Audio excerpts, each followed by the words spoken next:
ముందు రోజు హ్యాపీగా ఫంక్షన్ ఎంజాయ్ చేసి ఇంటికి వెళ్ళాను. కానీ నెక్స్ట్ 3 days నా లైఫ్లో అన్ఎక్స్పెక్టెడ్ మెమరీస్ ఇస్తుందని అస్సలు ఎక్స్పెక్ట్ చేయలేదు.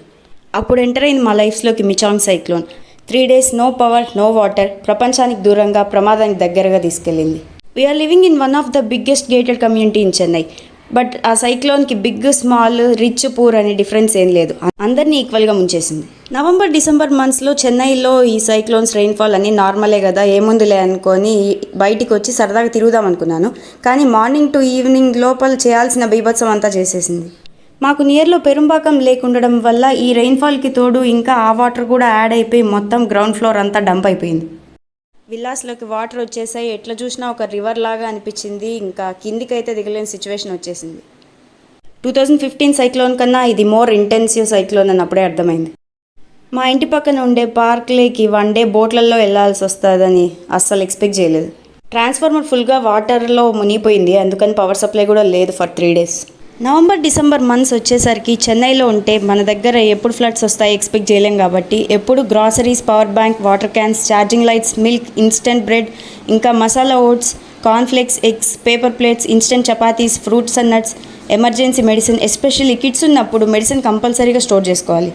మా బ్లాక్లో స్నేక్స్, ఫ్రాగ్స్, ఫిషెస్ అన్నీ వచ్చేసాయి. అసలు ఇది మా పార్కింగ్ ఏరియానా వాటి లివింగ్ ఏరియానా నాకైతే అస్సలు అర్థం కాల. కిడ్స్ అయితే హౌస్ అరెస్ట్ లాగా ఫీల్ అయిపోయారు. 1 week హాలిడేస్ వచ్చాయని హ్యాపీగా ఫీల్ అవ్వాలో, పవర్, వాటర్ సప్లై లేక ఇంట్లోనే స్టక్ అయిపోయామని సాడ్గా ఫీల్ అయ్యాలో వాళ్ళకి అర్థం కాల. ఇక్కడ పార్క్ చేసిన కార్ ఓనర్స్కి అయితే హ్యూజ్ లాస్ పక్క. అందుకే మేము కార్స్ కొంచెం హైట్ బ్లాక్లో పక్కన పార్క్ చేసేసాం ముందే ఎక్స్పెక్ట్ చేసి. అండ్ బైక్ సైలెన్సర్స్కి కూడా కవర్స్ అండ్ సమ్ ప్రికాషన్స్ ముందే కవర్ చేసి పెట్టేశాం. Technology can be sometimes harmful అని కూడా అనిపిస్తుంది. మా ఏరియాలో చాలామంది సిలిండర్స్ వద్దని గ్యాస్ పైప్స్ తీసుకున్నారు. బట్ పవర్ కనెక్షన్ లేక, గ్యాస్ లేక మినిమం కుకింగ్కి కూడా చాలా ఇబ్బంది అయిపోయింది చాలా మందికి.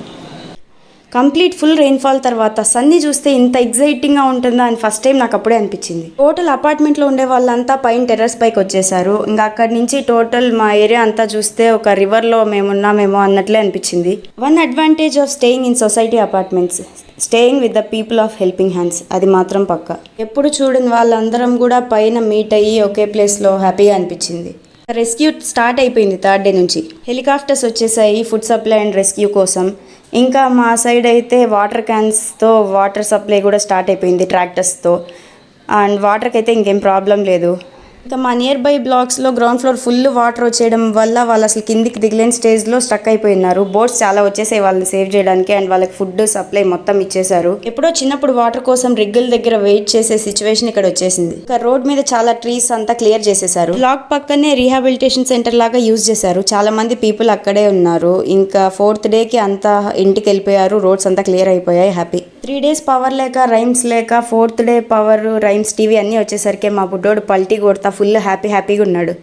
ఇలాంటి సిచ్యువేషన్లో కిడ్స్ని మేనేజ్ చేయడం చాలా ఛాలెంజింగ్గా అనిపించింది. Stay safe Chennai.